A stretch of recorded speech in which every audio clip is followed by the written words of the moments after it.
The average cholesterol content of a certain brand of eggs is 250 milligrams.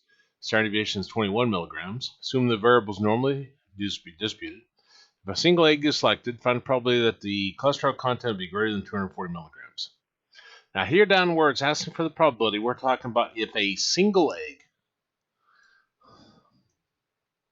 we have either we're looking for a 1 whatever or a many whatevers. Since we're talking about a single egg, that's 1 whatever, or specifically 1 egg. So these are what we want to be looking at.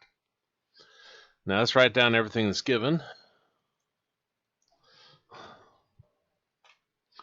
It says the mean is 250.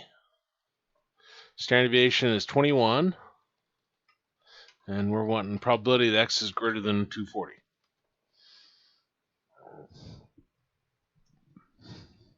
Now the greater than form is the second one. So a is what follows my greater than symbol. So a is equal to 240. And we're going to plug it into this form right here.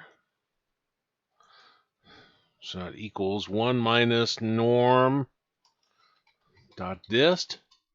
A is 240, comma mean, which is 250, comma standard deviation, which is 21, comma true.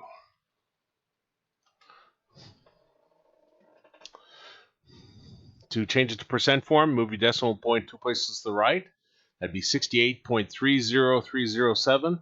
And then round to 2 decimal places. I think that's what it said. Yeah, 100. That'd be 68.30 or 68.3%.